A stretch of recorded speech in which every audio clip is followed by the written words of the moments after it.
من الشیطان اللعین الرجیم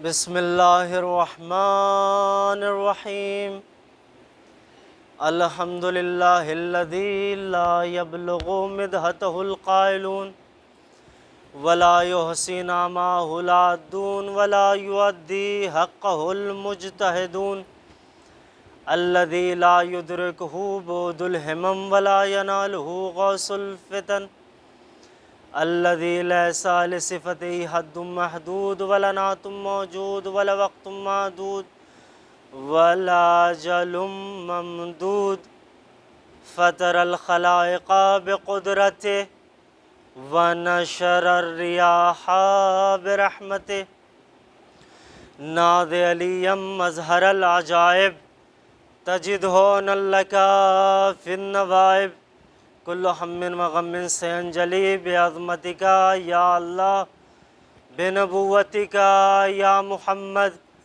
بولایتک یا علی یا علی یا علی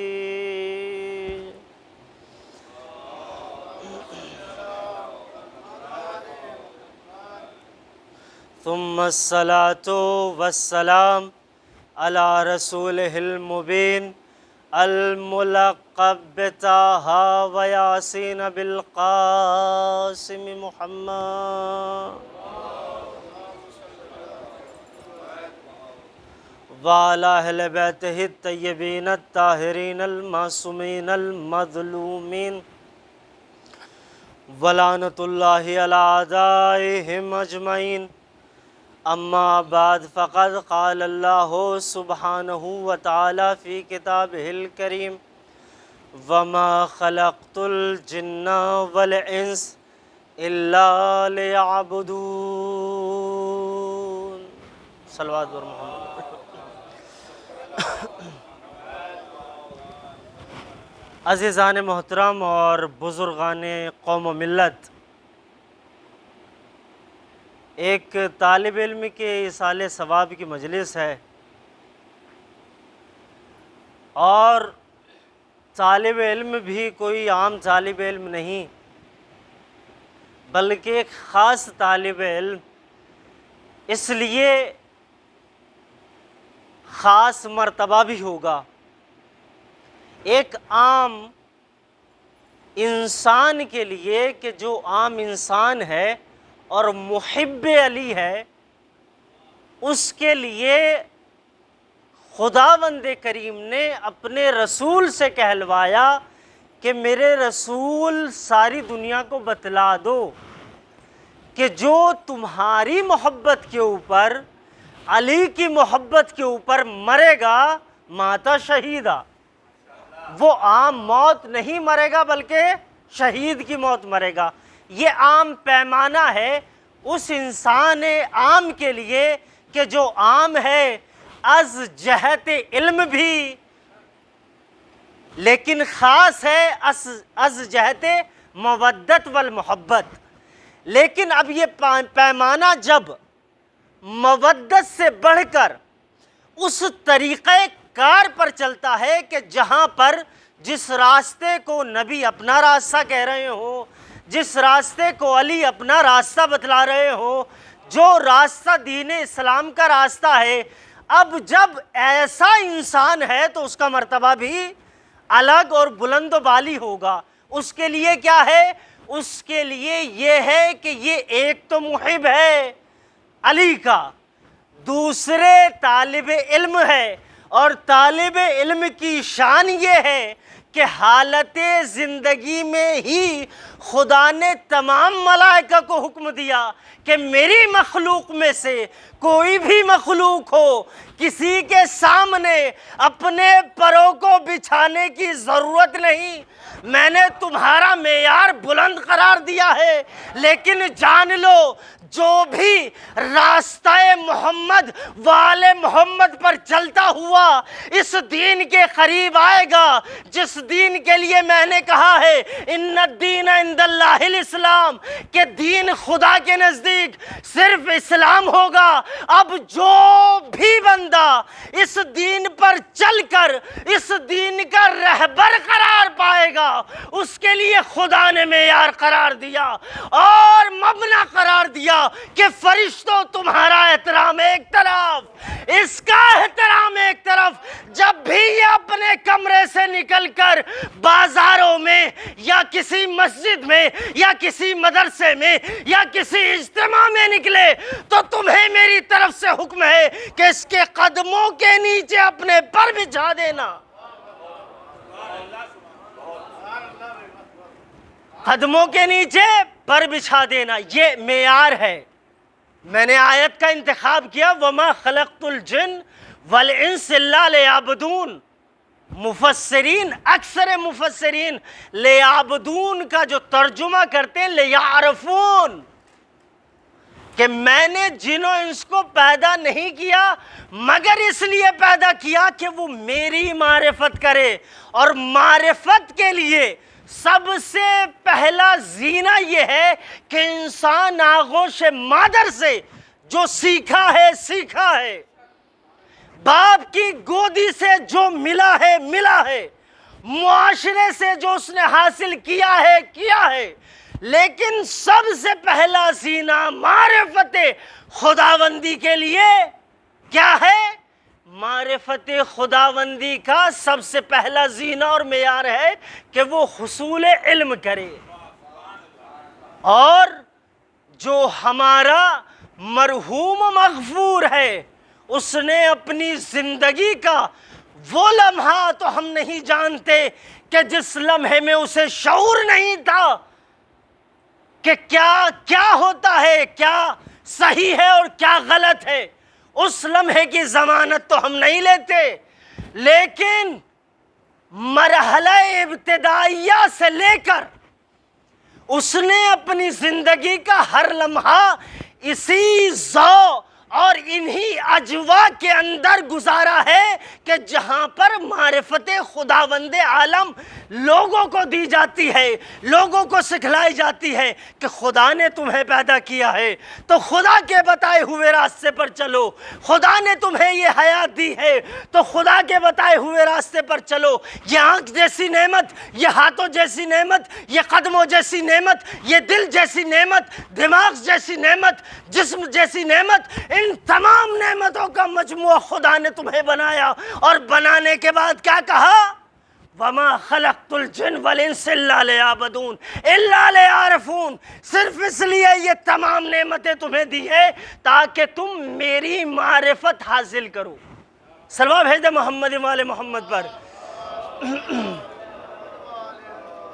تاکہ تم میری معرفت حاصل کرو۔ لیکن بندہ، یہ مخلوق، اسے لگتا ہے کہ یہ کان میرے کان ہیں، اسے لگتا ہے یہ آنکھیں میری آنکھیں ہیں، اسے لگتا ہے یہ زبان میری زبان ہے۔ تو جب کان میرے کان، آنکھیں میری آنکھیں، زبان میری زبان، تو کیا ہوگا؟ اب جو میں چاہوں گا دیکھوں گا، جو میں چاہوں گا بولوں گا، جو میں چاہوں گا سنوں گا۔ اب مجھے کسی قانون کی ضرورت نہیں، اب مجھے کسی پیمانے کی ضرورت نہیں۔ یہ عام فہم انسان ہے، لیکن خدا نے کیا کہا؟ میں نے پیدا ہی کیا ہے اپنی معرفت کے لیے، تو ہر وہ چیز جو تم بولنا چاہتے ہو بول نہیں سکتے، ہر وہ چیز جو تم سننا چاہتے ہو سن نہیں سکتے، ہر وہ چیز جو تم دیکھنا چاہتے ہو دیکھ نہیں سکتے، اس لیے کہ یہ آنکھیں ہماری ہے، یہ کان ہمارے ہیں، یہ زبان ہماری ہے۔ اور جو لوگ یہ سمجھتے رہے کہ کان ہمارے ہیں، آنکھیں ہماری ہے، زبان ہماری ہے، خدا نے بظاہر آیت میں کہا سمن بکمن عمیون فہم لا یرجعون، میرے حبیب اندھے ہیں، بہرے ہیں، گونگے ہیں، یہ تمہاری طرف لوٹ کر آنے والے نہیں ہیں، یہ تمہاری باتوں کو ماننے والے نہیں ہیں، یہ تمہارے بتائے ہوئے راستے پر چلنے والے نہیں ہیں۔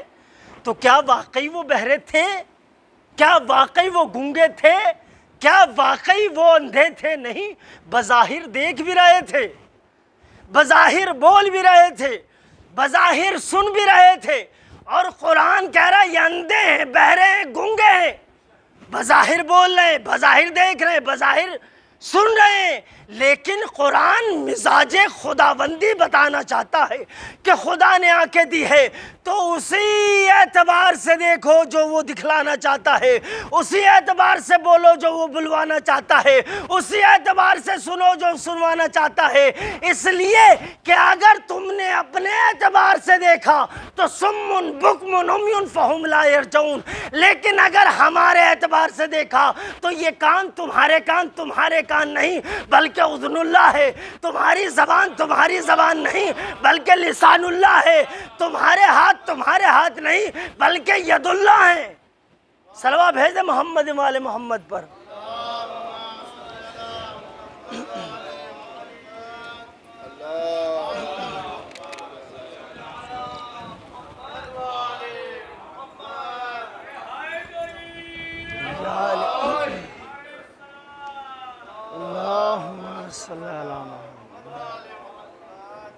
اب خدا نے معیار قرار دیا، جس معیار اور جس اعتبار سے انسان کو چلنا ہے، اور ہمارا جو مرحوم مغفور تھا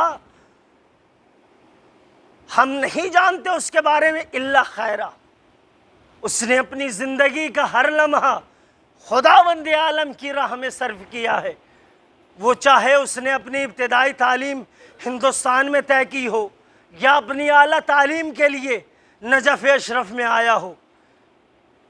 لا نعلم بہ الا خیرہ، ہم اس کے بارے میں خیر کے علاوہ کچھ نہیں جانتے، ہمیں کچھ نہیں پتا، اور ہم خدا کے سامنے یہی گواہی اس دن بھی جب ہم نماز جثے پہ نماز کے لیے کھڑے ہوئے تھے، اور آج بھی یہی گواہی دیتے ہیں کہ خداوند کریم ہمیں نہیں پتا، بس ہم جو جانتے ہیں وہ خیر جانتے ہیں۔ اور سب سے بڑی ایک طالب علم کی زندگی میں جو خیر ہے وہ تمسک در علی ابن ابی طالب ہے۔ انسان متمسک ہو جائے در علی ابن ابی طالب سے، یہ اس کی نجات کے لیے کافی ہے۔ یہ خیر ایسی خیر ہے کہ جس کے بعد کوئی خیر نظر نہیں آتی، یہ اپنے اعلیٰ درجے کی خیر ہے، اتنی بلند خیر کہ جس کے اوپر فرشتے رشک کرتے نظر آتے ہیں۔ یہ ایسی خیر ہے کہ جس خیر کے اوپر انبیاء و صالحین رشک کرتے نظر آتے ہیں۔ اور ہمیں پرسہ دینا ہے اس غریب کا، اس غریب کے رشتہ داروں کو، اور پرسے کے لیے میں صرف چند لفظ استعمال کروں گا۔ پیمانہ معرفت آپ کو لینا ہے۔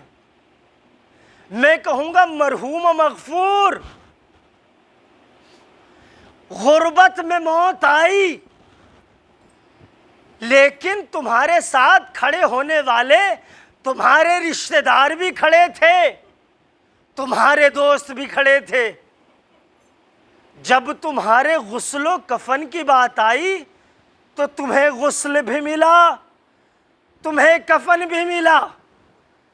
تمہارے اعزاء و قارب کو یہ سوچ کر تسلی ہو جانی چاہیے کہ ہمارا غریب نجف میں فوت ہوا لیکن غسل بھی ملا، کفن بھی ملا۔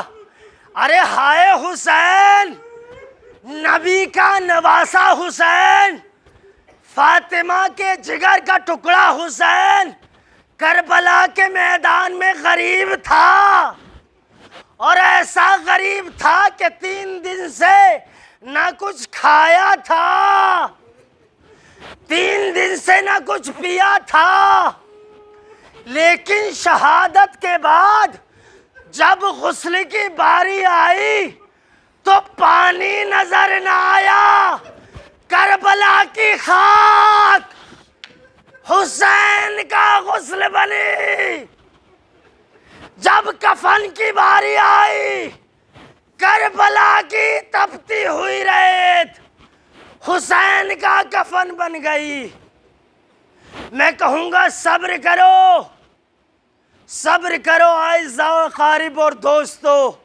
مرحوم مغفور کا بڑا احترام سے تشییع جنازہ ہو گیا، ارے ذرا سوچو تو صحیح، ایک غریب کربلا میں شہید ہو چکا تھا اور دوسرا غریب بیٹا تھا جو 11 محرم کو باپ کے لاشے پر کھڑا ہو کر اس طرح سے گریہ کر رہا تھا کہ بابا معاف کر دینا، میں جوان بیٹا ہوتے ہوئے کفن نہ دے پایا، غسل نہ دے پایا، دفن نہ کر پایا۔